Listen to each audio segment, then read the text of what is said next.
Maladie la plus ancienne et la plus partagée, le cancer touche tous les êtres vivants, y compris les plantes, depuis la nuit des temps.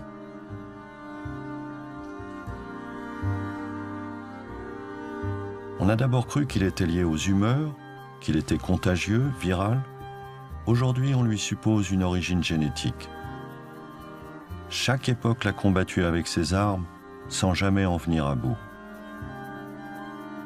Pourtant, les scientifiques en ont décrypté jusqu'au plus infime mécanisme. Est-il possible que ces immenses progrès aient finalement égaré la communauté scientifique ? Aujourd'hui, il semble très probable qu'on se soit perdu dans le détail, qu'on se soit trompé de focale, qu'on ait regardé les détails du moteur de la voiture, alors que c'était vraiment pas ça le problème. La recherche a tendance à se focaliser sur les détails au lieu de regarder le tableau dans son entier. C'est l'arbre qui cache la forêt. Einstein a dit « Une idée qui ne semble pas folle au départ à la plupart des gens n'a aucun avenir. »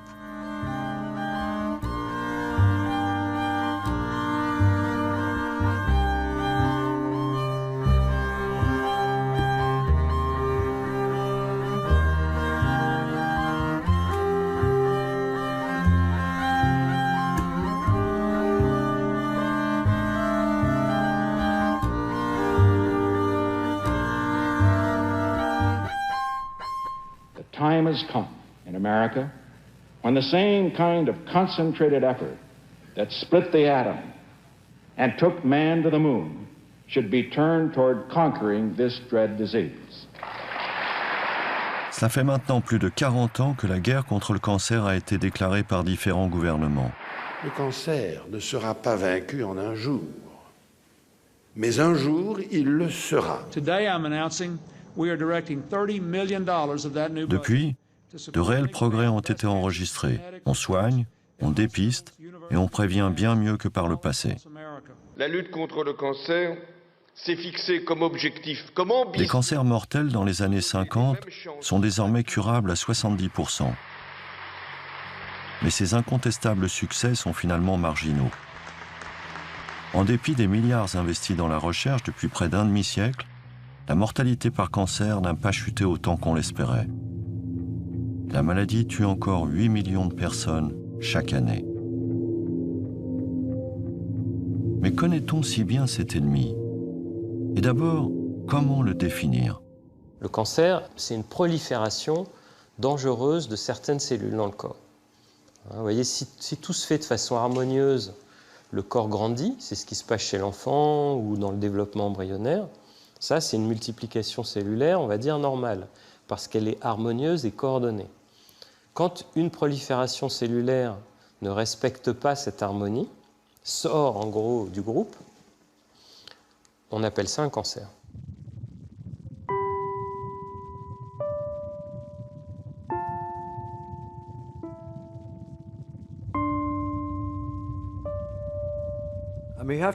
On doit garder à l'esprit ce qu'est le cancer.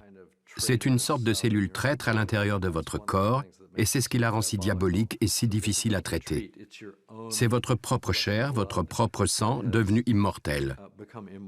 La cellule cancéreuse est une cellule immortelle. Les gens ne s'en rendent pas compte, mais toutes les cellules de notre corps sont destinées à mourir. En fait, c'est la mort de la cellule qui est saine. Une cellule se régénère à travers sa mort. Elle se renouvelle sans cesse. Mais quand une cellule reste vivante et continue de croître, on appelle ça le cancer. Mais d'où vient cette paradoxale explosion de vie qu'est le cancer? Comment l'empêcher, la mettre sous contrôle? Les premières thérapies ont été la chirurgie, utilisée dès le 19e siècle, et la radiothérapie mise au point au début du 20e. Elles ont pour cible les tumeurs, ces amas de cellules cancéreuses qui se forment au sein d'un organe. Mais ces thérapies n'empêchent pas la fuite de certaines cellules vers d'autres organes. Ces tumeurs secondaires, appelées métastases, sont bien souvent mortelles. Dans les années 50, une nouvelle arme apparaît pour enrayer cette progression fatale. 2 décembre 1943, l'aviation allemande bombarde le port de Bari, en Italie. Un bateau transportant 2000 bombes d'un gaz de combat mortel, le gaz moutarde, explose. Plus de 1000 personnes, civiles et militaires, meurent dans les mois suivants. Les médecins observent que le sang des personnes intoxiquées ne contient presque plus de globules blancs. Cet événement fait naître une idée dans l'esprit des chercheurs. Si ce gaz peut détruire des cellules, pourquoi ne pas utiliser des poisons similaires contre les cellules cancéreuses? C'est le début de la chimiothérapie. En quelques années, elle va permettre de guérir des cancers jusque-là incurables. Cependant, la chimiothérapie frappe fort et à l'aveugle.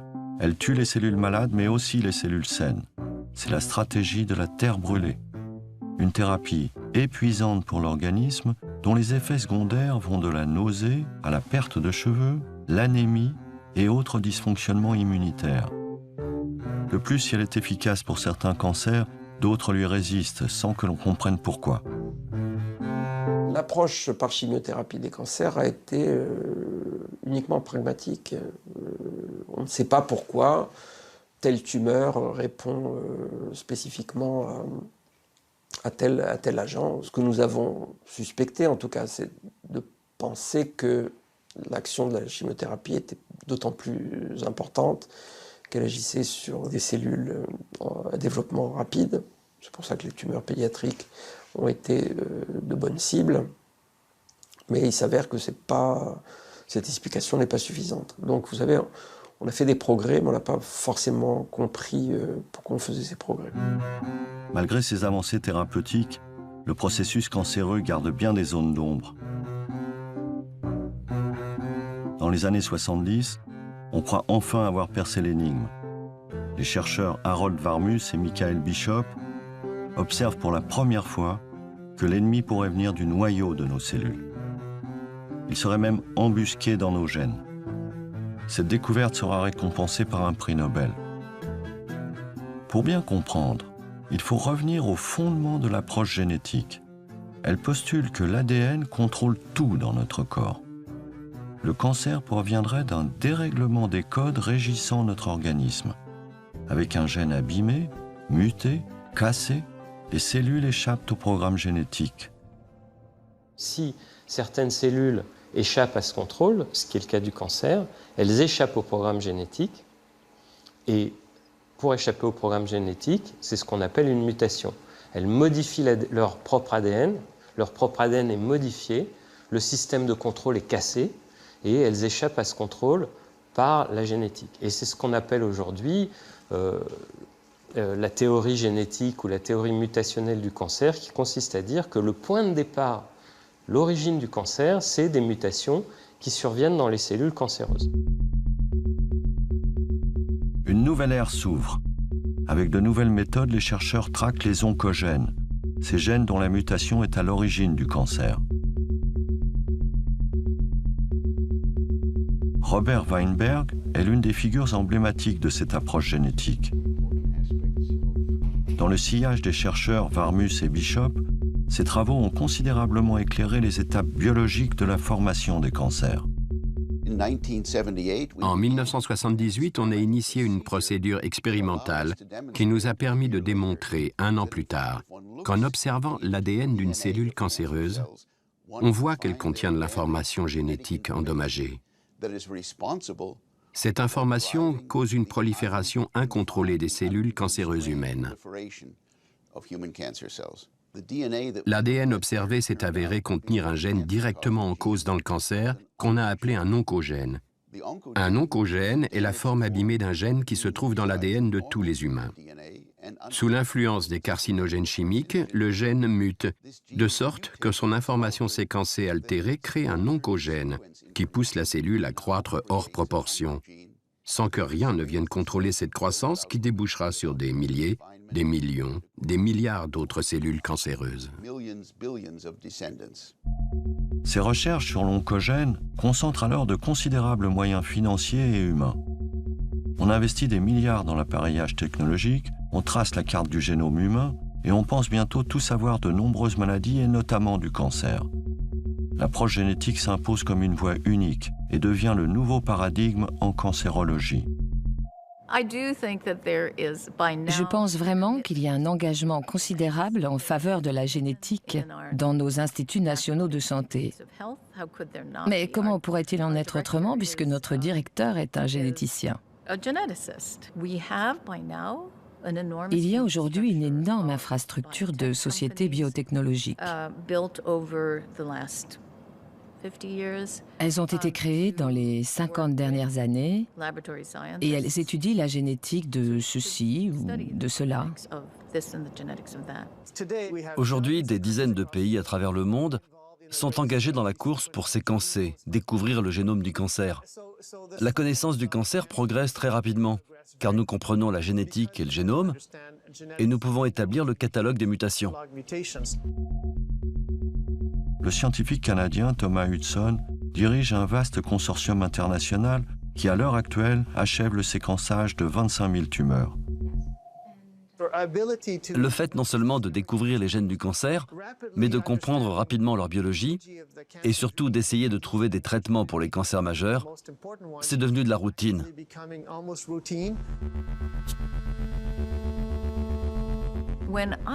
Quand j'étudiais le développement de la recherche sur les oncogènes, celle-ci était comme un phare dans la tempête.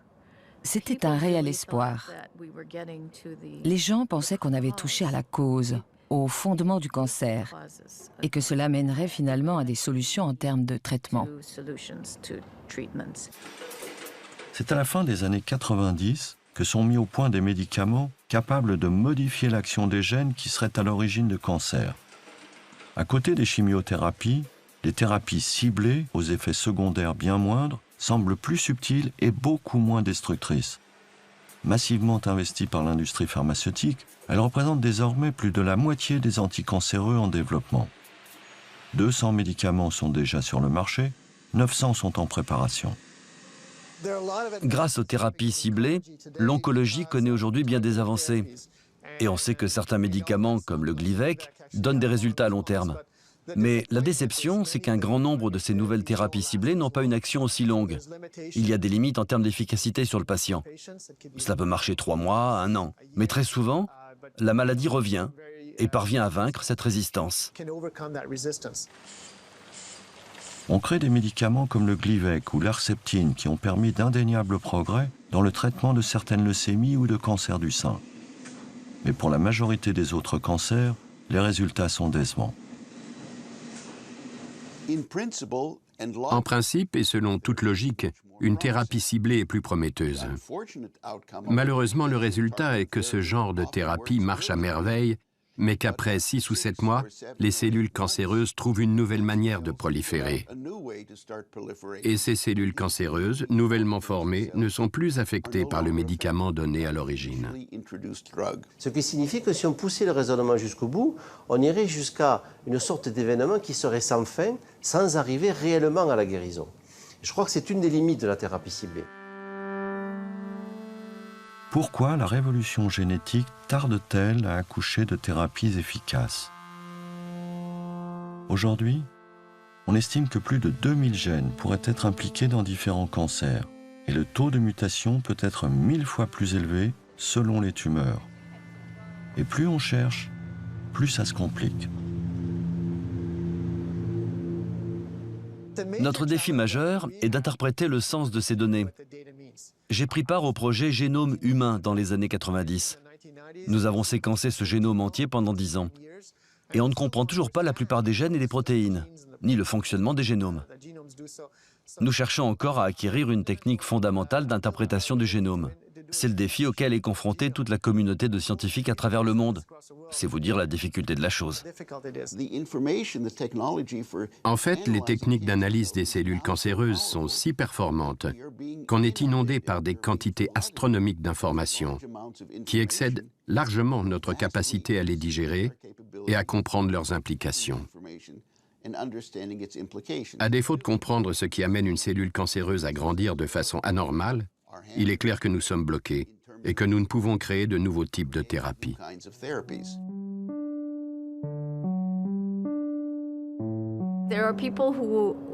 Il y a des gens qui, de manière très cynique, disent « Quand on a un marteau, tout problème devient clou. Ici, les clous, ce sont les gènes du cancer. Comme on a les outils de la génétique moléculaire, on peut aller taper sur ces gènes. Donc si on se pose la question, est-ce que c'est la meilleure manière d'étudier le cancer? La réponse est oui, en un sens, si on considère les outils dont les gens disposent. Mais est-ce que c'est la solution au problème du cancer? Au début des années 90, des associations de patients se sont créées pour protester contre cet engouement pour la génétique, dénonçant son manque d'application thérapeutique. À San Francisco, des femmes atteintes du cancer du sein ont formé la Breast Cancer Action, une association dont le but est de faire sortir la cancérologie de ses ornières. Elles luttent en particulier contre les dogmes du tout génétique. Certes, les mutations héréditaires de gènes peuvent augmenter le risque de cancer, mais seulement dans 5 à 10% des cas. Quand j'ai été diagnostiquée, j'ai été effarée par la façon dont le médecin considérait ce qu'il avait en face de lui. Une femme de 36 ans, atteinte d'un cancer du sein à tel stade, et à qui il fallait donner tel traitement. Je n'étais qu'un numéro. J'avais un médecin très intelligent qui, un jour, m'a dit « Vous n'avez pas d'antécédents de cancer dans votre famille. C'est impossible que vous ayez un cancer du sein. » Et je faisais « Ok. » Mais j'avais bel et bien un cancer du sein. Et j'avais fait tout ce qu'on est censé faire. Et j'ai compris que ce que je découvrais était une révolution. Hériter d'un gène ne veut pas forcément dire que l'on va avoir un cancer du sein. On doit vraiment se pencher sur les gènes héréditaires et les interactions avec l'environnement et comprendre pourquoi certains développent un cancer et d'autres non. Mais je crois que ces 10 ou 15 dernières années, on s'est presque exclusivement concentré sur la génétique. Et je le vois pour d'autres maladies qu'on attribue à certains gènes qu'on a identifiés et que les malades ont en commun. Je ne sais pas dans quelle mesure cela concerne le cancer du sein, mais je sais que de manière générale, cet investissement dans la génétique, qui était censé tout expliquer, nous a un peu égarés.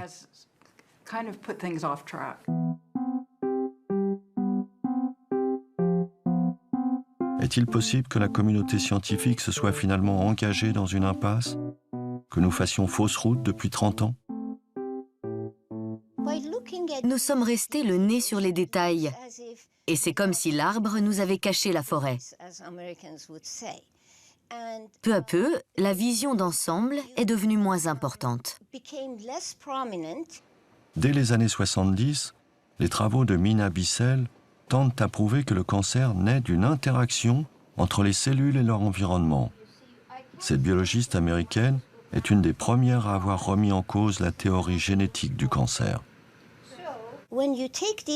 Quand vous prenez des cellules d'une personne ou d'un animal et que vous les mettez en culture, vous voyez que les gènes ne sont pas fixes. Ils sont régis par le contexte. Ils sont régis par le micro-environnement.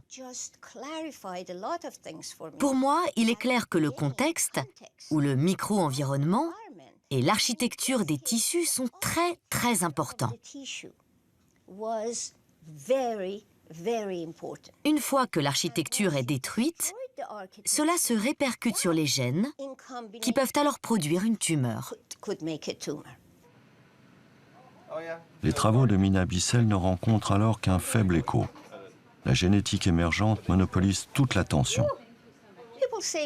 Certains disaient Mina est une pionnière, une visionnaire. D'autres pensaient que j'étais folle. Non, j'ai simplement été curieuse. Il y a eu des articles dans beaucoup de très bonnes revues, mais les réactions étaient soit l'incrédulité, soit un manque total d'intérêt. Les chercheurs ne les citaient pas. C'est seulement depuis une dizaine d'années que beaucoup de personnes très réputées sont au courant de ce travail, le citent et disent que c'est une évidence.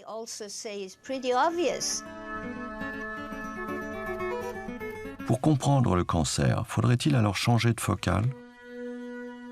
Envisager la cellule dans ses relations avec son environnement?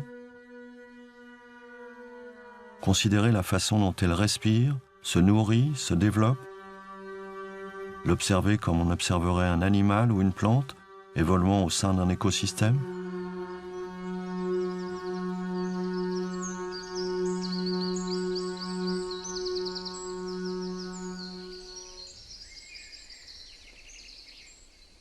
si dans une forêt, il y a une espèce animale ou végétale qui prolifère jusqu'à détruire l'écosystème, c'est formellement l'équivalent d'un cancer dans notre corps. Si on considère le corps non pas comme quelque chose qui est sous contrôle centralisé de l'ADN, mais quelque chose qui s'équilibre comme s'équilibrerait une forêt ou un océan, on va regarder l'accès de l'élément qui prolifère aux ressources nutritives, on va regarder les prédateurs. Donc vous voyez, si on a d'un seul coup un lapin qui prolifère dans la forêt jusqu'à détruire cette forêt, on ne va pas se dire « Ah, le lapin a muté ». On va se demander si les carottes n'ont pas été plus abondantes cette fois-là, ou si les autres espèces qui pouvaient être en compétition avec lui n'ont pas disparu, ou si les renards qui contrôlaient aussi la prolifération des lapins n'ont pas eu un problème cette année-là. Et du coup, on arrive sur une vision beaucoup plus d'équilibres globaux que d'aller chercher des mutations. Le cancérologue Laurent Schwartz propose lui aussi d'adopter une vision plus globale. Afin de mieux comprendre la cellule cancéreuse, il faut s'intéresser à ses ressources et à la manière dont elle les utilise. C'est ce qu'on appelle le métabolisme. La cellule est un organe vivant. Une petite cellule humaine, vous la prélevez, vous la mettez dans un bon environnement, dans un milieu avec un peu d'eau, de sang et de ce qu'il faut, elle va pousser. Elle va capter de la nourriture, elle va la digérer, elle va survivre. Pour ça, elle utilise des gènes, des enzymes et ainsi de suite. La cellule cancéreuse, c'est la même chose. Elle capte de la nourriture, elle se développe et elle utilise des enzymes. Ce qui est clair, c'est qu'une cellule, pour qu'elle se divise, il faut qu'elle grossisse. C'est peut-être une apalissade, comme on dirait, mais si vous ne mangez pas, vous ne grossissez pas, et si vous brûlez tout pendant votre jogging du matin, vous n'allez pas grossir. Pour grossir, il ne faut pas brûler, il faut capter de la nourriture et pas brûler. Et ça nous ramène aux hypothèses des années 1920, où simplement ils montrent que le cancer capte du glucose, c'est-à-dire du sucre en quantité importante, et n'arrive pas à le brûler, donc il grossit. S'il grossit, la cellule se divise. Si elle se divise, elle est dure, et on sait que le cancer, il est dur au doigt. Enfin, je veux dire, c'est un vieux truc de clinicien. Et aussi que si c'est sous pression, les métastases vont partir. Ces hypothèses du cancer fondées sur le métabolisme des cellules étaient dès les années 20 celles du biologiste et prix Nobel allemand Otto Warburg.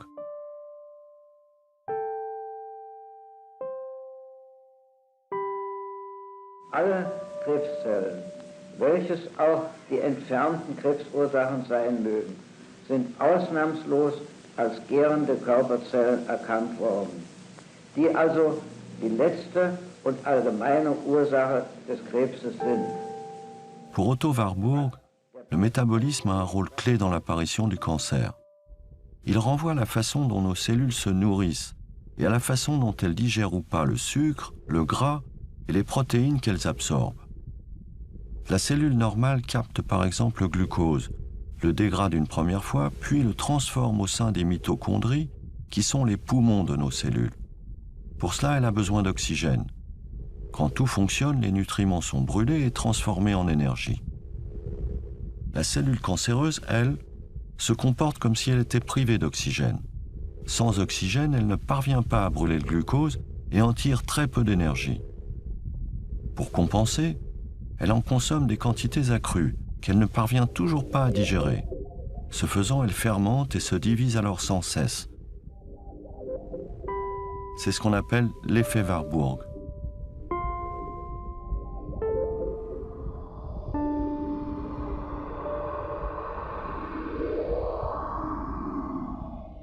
Wäre es meines Erachtens an der Zeit, Maßnahmen zur Verhütung einer Krankheit zu ergreifen, an der jährlich viele Millionen Menschen sterben. Les travaux d'Otto Warburg, bien que récompensés par un prix Nobel, ont fini aux oubliettes. Protégé par Hitler, dont la phobie du cancer est bien connue, l'histoire s'est chargée de lui faire payer son pacte avec le diable. L'avènement de la génétique, en concentrant les regards et les budgets, a fait le reste. Depuis une dizaine d'années, les théories d'Otto Warburg connaissent pourtant un regain d'intérêt. Le métabolisme de la cellule cancéreuse est redevenu l'objet d'études partout dans le monde. Janvier 2014, un congrès sur le métabolisme est organisé au Luxembourg. C'est le premier en Europe. Des chercheurs viennent du monde entier confronter leurs travaux, convaincus que la recherche contre le cancer vient de trouver un nouveau souffle. Pour beaucoup d'entre eux, le métabolisme serait le talon d'Achille de la cellule cancéreuse, quel que soit le type de cancer.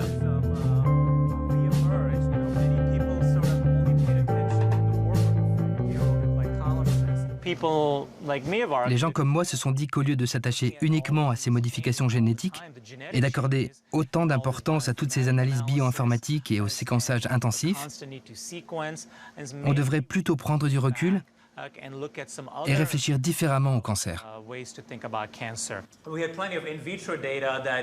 Le chercheur américain Navdeep Chandal a commencé à s'intéresser au métabolisme alors qu'il était encore étudiant à la fin des années 90.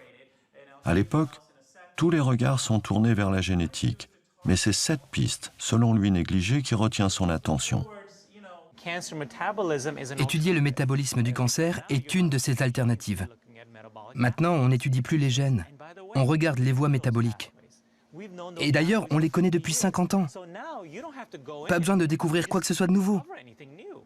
Bon, il y a bien encore de petites choses à découvrir dans le métabolisme, mais globalement, la cartographie des voies métaboliques est déjà faite. Ce qu'il faut faire, c'est revenir en arrière pour voir comment elles se reconnectent dans un contexte cancéreux. Ces voies métaboliques sont un bien meilleur objet d'étude que tout ce qui se trouve dans le noyau de la cellule. C'est mon avis en tout cas. Si les mutations génétiques ne sont plus l'événement premier mais secondaire du cancer, qu'est-ce qui le provoque? Sur quoi pouvons-nous concentrer nos efforts pour faire reculer la maladie ou prévenir son apparition? Il y a des tas de moyens de réduire le cancer. L'un d'eux serait de combattre l'obésité. L'obésité est le pire facteur de risque de cancer. L'une des choses que je conseille, c'est de réduire l'apport en sucre. Le métabolisme est lié à beaucoup de facteurs et l'obésité en fait partie. Et la pire chose, par exemple aux États-Unis, c'est cette obésité omniprésente, parce que les gens ne mangent pas selon les besoins de leur corps. On pourrait réduire la quantité de cancer dans le monde si les gens consommaient plus de fibres, moins de sucre, moins de mauvaise graisse. Le cancer n'est-il alors qu'une question d'alimentation? Ce serait trop simple, car l'alimentation de nos cellules ne se limite pas à ce que nous mangeons. Leur métabolisme obéit à d'autres facteurs. Pour le cancer de l'adulte, très fréquemment, il y a une phase inflammatoire. Alors ça s'appelle l'alcoolisme, qui vous donne une hépatite, le foie qui grossit, une cirrhose, le cancer du foie. Le tabagisme chronique, comme si j'allais fumer, qui donne la bronchite chronique, la toux et le cancer du poumon. Il y a cette séquence que l'on retrouve pratiquement tout le temps, qui est inflammation, fibrose, cancer. La cellule, si elle survit, elle est gorgée de nourriture. Et l'inflammation, c'est un changement du métabolisme par une entrée violente et massive de nourriture qui arrive pour la cellule. Et ça, la cellule, elle ne vit pas toujours très bien, parce que souvent il y a une partie des cellules qui meurent, et celles qui sont violemment gorgées de nourriture, elles vont changer de mode de vie, et elles vont se mettre à proliférer. Le métabolisme est très sensible aux changements. Il peut détecter les changements dans le régime alimentaire, dans l'environnement, et même parfois dans le mode de vie. Si on a les mêmes gènes depuis 10 000 ans, et que ce qui change, c'est le régime alimentaire, l'environnement et les habitudes de vie, le premier élément qui va refléter ces changements de régime, d'environnement ou de mode de vie, c'est le métabolisme. Il va ensuite influer sur les gènes, puis les gènes vont impulser la maladie. C'est cela le nouveau paradigme. Qui dit nouveau paradigme dit aussi nouvelle approche thérapeutique. Mais comment agir sur le métabolisme des cellules cancéreuses, les empêcher de proliférer? Par quel traitement? Il y a différentes façons de changer le métabolisme tumoral, de l'améliorer. Il y a les voies de régime, c'est-à-dire vous diminuez la quantité de glucose que vous mangez, vous diminuez la quantité de nourriture en général. C'est une voie. Elle est somme toute très peu testée. Beaucoup de gens le font, mais il n'y a pratiquement pas d'essais classiques au carré tel que les scientifiques l'aiment bien. L'autre façon, c'est de jouer sur les médicaments qui rentrent là-dedans, dans ces circuits-là. C'est l'attitude que nous, on a préférée parce qu'elle est beaucoup plus facilement étudiable. Le professeur Navdeep Chandel est convaincu que des molécules déjà connues et prescrites dans d'autres indications pourraient s'avérer efficaces contre le cancer. Une centaine de médicaments pourraient d'ores et déjà être utilisés, car ils auraient un effet sur la capacité des cellules à dégrader le glucose. Ces 15 dernières années, les épidémiologistes ont remarqué que les patients sous metformine étaient moins touchés par le cancer. Cela a incité les chercheurs à tester la metformine en tant qu'agent anticancéreux. On l'a donc injecté à des souris qu'on utilise comme cobayes dans la recherche contre le cancer. Et on a découvert que différents cancers, comme le cancer du côlon, le cancer du poumon, le cancer du pancréas, devenaient moins fréquents quand on administrait la metformine aux souris. C'était bon signe. La metformine est un antidiabétique commercialisé depuis la fin des années 60. En quoi pourrait-elle contribuer à lutter contre le cancer? Sa principale action est de faire baisser la production de glucose dans le foie, glucose dont les cellules cancéreuses sont particulièrement friandes. La metformine aurait donc en quelque sorte pour action de leur couper les vivres, les empêchant de proliférer. Nous avons observé sur 10 souris que la metformine réduisait la tumeur de 75%. Ça n'est pas rien. Cela peut ralentir la progression de la maladie. Peut-être qu'on ne guérit pas, mais on peut rallonger l'espérance de vie. Il y a des limites aux expériences faites dans les boîtes de pétri ou sur les animaux. Et l'un des problèmes majeurs rencontrés avec la metformine, c'est qu'elle a été surtout utilisée avec des dosages dangereux pour les humains. Donc il est très difficile de transférer ce travail en milieu clinique. C'est pourtant le pari que s'est lancé Pamela Goodwin. Cette chercheuse canadienne supervise une étude clinique couvrant le Canada, les États-Unis et la Suisse. 3600 femmes atteintes de cancer du sein y participent. Depuis 2013, elles prennent en plus de leur traitement standard 2 pilules de metformine chaque jour. Les effets seront évalués en 2017. Le but de cette étude est de voir si le fait d'ajouter la metformine au traitement standard du cancer du sein va diminuer la mortalité chez les femmes qui en sont atteintes.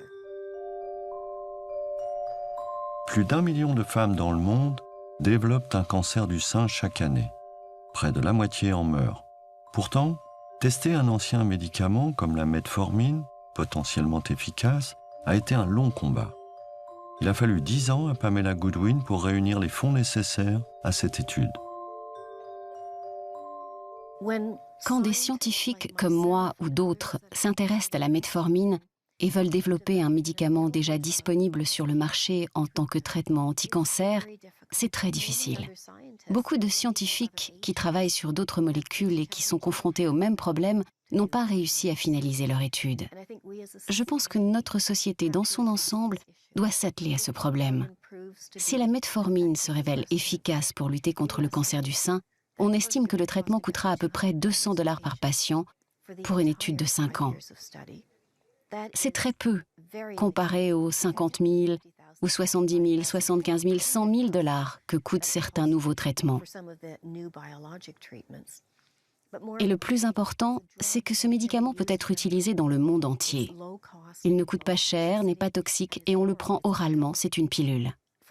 Pour le meilleur comme pour le pire, l'essentiel du travail de recherche est mené par les sociétés pharmaceutiques. Ces sociétés apportent une contribution énorme à la recherche contre le cancer. Mais elles se concentrent sur des médicaments qui sortent de leur laboratoire et avec lesquels il y a du profit à faire.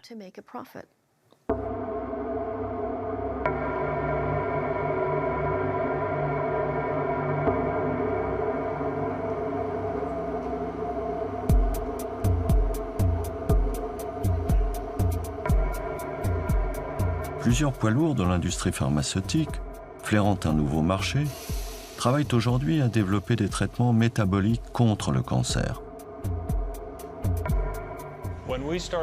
Lorsque nous avons fondé la société en 2002, en privilégiant l'approche métabolique,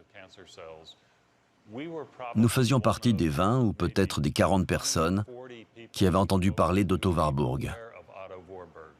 Parfois, nous rencontrions des investisseurs potentiels plus âgés que nous, 60 ou 70 ans, et quand nous leur décrivions ce que nous faisions, ils s'exclamaient « Ah oui, vous travaillez sur l'effet Warburg ». Aux États-Unis, quelques-uns sont déjà entièrement dédiés à cette approche métabolique. Parmi eux, le laboratoire Threshold Pharmaceuticals, situé dans la banlieue de San Francisco. L'idée est donc que si on pouvait développer une thérapie efficace qui cible l'effet Warburg, on obtiendrait un traitement capable de ratisser assez large. On pourrait soigner un nombre plus important de cancers qu'avec les thérapies ciblées. Threshold Pharmaceuticals teste un nouveau médicament dans plusieurs pays, le TH302. En Allemagne, le cancérologue Peter Onnenberger l'utilise sur une dizaine de patients atteints de cancer grave avec des tumeurs disséminées. L'essai vise à mesurer l'efficacité de l'ajout du TH302 aux autres thérapies. Il s'agit d'une étude de phase 2 avec un nouveau médicament, le TH302. Cette thérapie se fonde sur une molécule spécifique qui agit sur la tumeur de l'intérieur.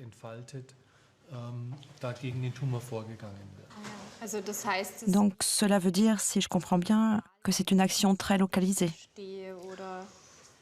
Oui, d'après ce que nous savons, il agit surtout de manière très localisée.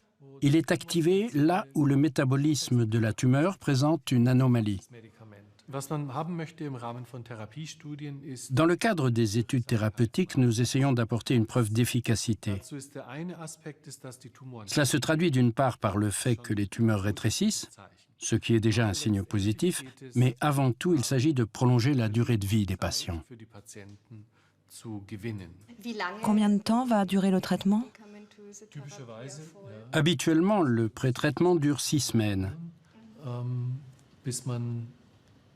Il faut un certain temps pour évaluer la modification du métabolisme. C'est la première fois que nous utilisons ce médicament sur un nombre important de patients qui sont en début de traitement. Et à quel effet secondaire dois-je m'attendre? Il peut y avoir des répercussions sur la moelle osseuse. Par exemple, les globules blancs peuvent fonctionner moins bien ou diminuer. Mais en général, au début du traitement, il y a peu d'effets secondaires. Le risque augmente au fil du temps, avec la quantité de médicaments absorbés. Oui, je comprends. Bien sûr, cela prend beaucoup de temps de mettre au point des médicaments qui puissent être utilisés chez des patients.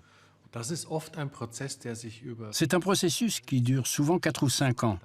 Il faut le temps de faire les différentes études et de prouver que les médicaments apportent quelque chose en plus avant que l'on puisse en disposer. Bien sûr, pour les patients, c'est trop long.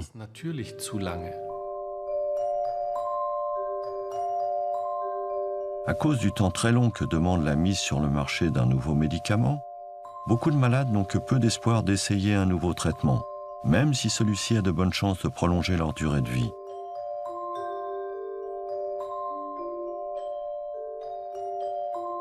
Le temps du malade, le temps du cancéreux n'est pas celui de l'essai thérapeutique, normé, académique. Ils sont pressés et ça se comprend. Si je veux m'en sortir, il faut que je casse mon schéma de vie. Mon schéma de vie, c'est mon schéma alimentaire, c'est mon schéma de pensée, mon schéma relationnel. Et il n'y a que comme ça que j'ai une chance de m'en sortir. Qu'est-ce qu'ils vous ont dit sur le pronostic et tout ça? Qu'est-ce que vous cherchez? Moi, ce que je cherche, c'est la guérison. Je sais que c'est la guerre, quoi. Donc, pour moi, Ils m'ont dit, on va vous faire un traitement d'abord 3 mois, on va voir. Donc je leur ai demandé les chances. Donc le médecin m'a dit 30% de chances que la tumeur régresse, 30% de chances qu'elle se stabilise, 30% de chances que ce soit inefficace. Depuis 2009 et des essais encourageants sur des souris, le docteur Laurent Schwartz pense qu'une combinaison de médicaments, dont la metformine, déjà commercialisée pour d'autres maladies, pourrait agir sur le métabolisme. Leur coût est modique, les effets secondaires connus, et leur utilisation combinée les rendrait plus efficaces. Ça permet de rentrer dans la mitochondrie, de rouvrir la porte pour être brûlé. Pourtant, en dépit de ces multiples demandes, il n'a pas obtenu les financements ni les autorisations pour mener des essais cliniques sur les patients. Tout ce qu'on a fait a été publié de nombreuses fois dans des revues internationales reconnues, et il n'y a eu aucun écho. Et je me suis dit qu'à un moment, il fallait que j'écrive ce que je pensais, et que je l'écrive dans un livre, et les malades sont venus. Et comme eux, ceux qui m'avaient contacté savaient qu'ils étaient condamnés à très brève échéance, je ne pouvais que les informer de ce que je pensais avoir une chance, de les aider. Quand on t'a annoncé la maladie, comment ça s'est passé? Comment tu as réagi? Qu'est-ce que ça t'a fait? Eh bien, d'abord, on a... Parmi les malades volontaires pour ce traitement expérimental, des membres de l'association Face au cancer ensemble, installée à Nantes. Et quand je suis revenu chez moi, j'ai dit à ma femme, mais dans 15 jours, je ne serai plus là, parce que c'est pas possible.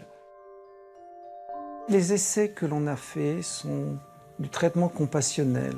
Le médecin est pris entre deux feux, deux lois. La première, c'est... les essais sont extrêmement structurés.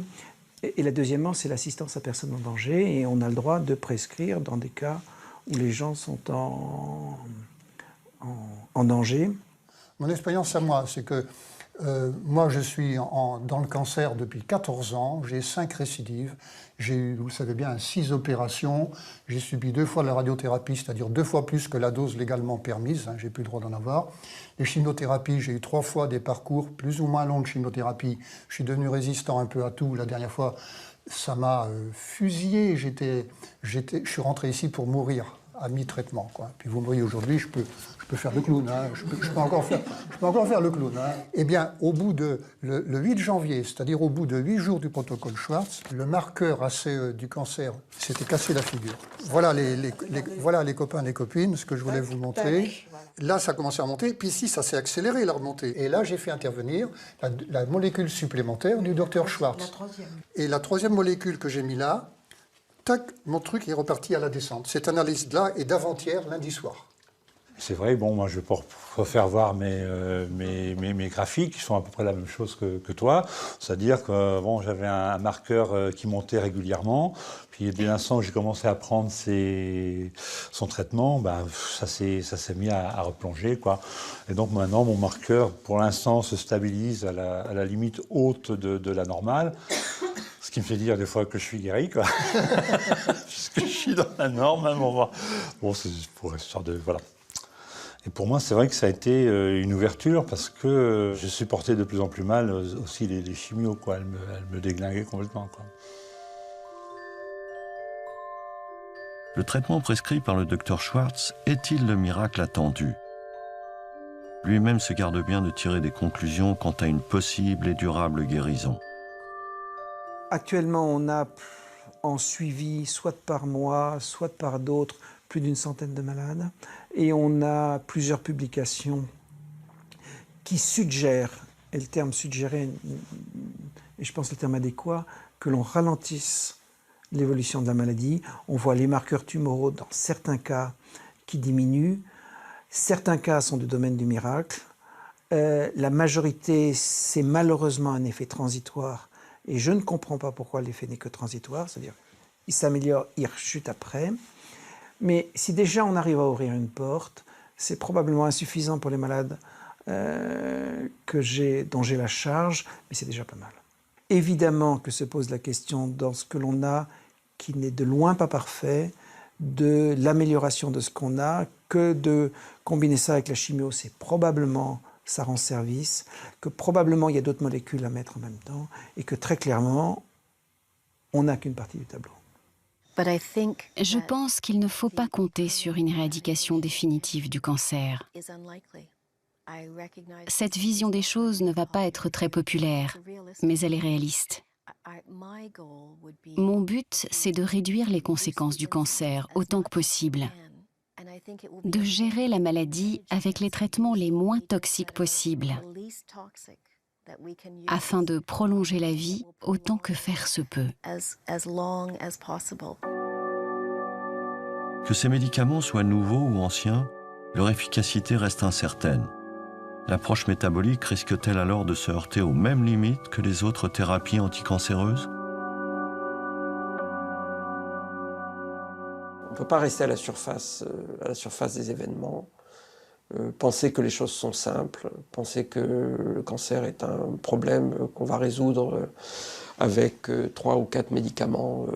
On a l'impression d'avancer et qu'au fur et à mesure qu'on avance, on ouvre des espèces de boîtes noires, on fait rentrer la lumière, mais la lumière permet de voir qu'il y a une autre boîte noire un petit peu plus loin. Avec ce nouveau concept qui est de considérer que le métabolisme est très important, il ne faut pas tomber dans nos excès de simplification qui pourraient nous conduire peut-être à le même type de désagréments ou de désillusions que nous avons eu dans les précédents paradigmes.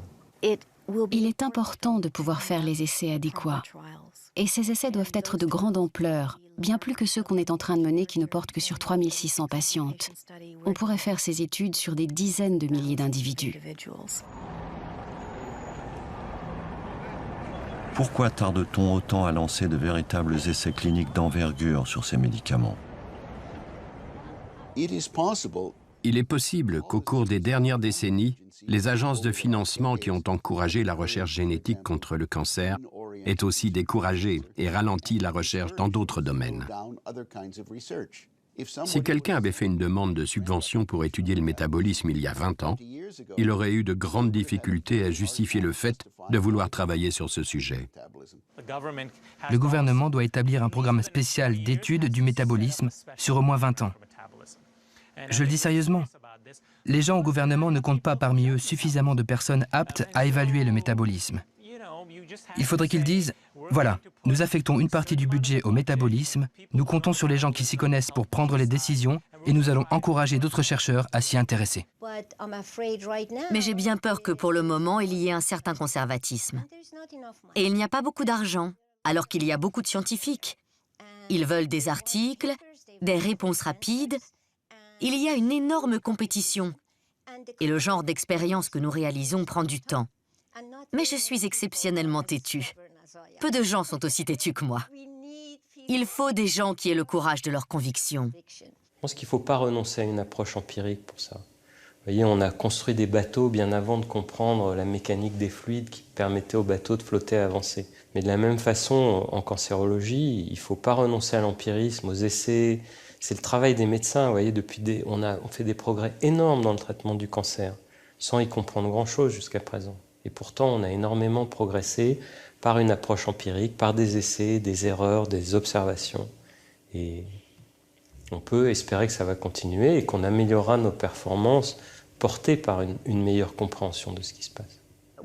Quand la science est suffisamment sûre d'elle et que la communauté scientifique considère qu'il est légitime de tester les bénéfices de tel ou tel médicament, on devrait faciliter la mise en place de nouvelles études et donner aux chercheurs les financements dont ils ont besoin. C'est cela le défi dans ce domaine. Et ce n'est pas un défi scientifique, mais un défi sociétal.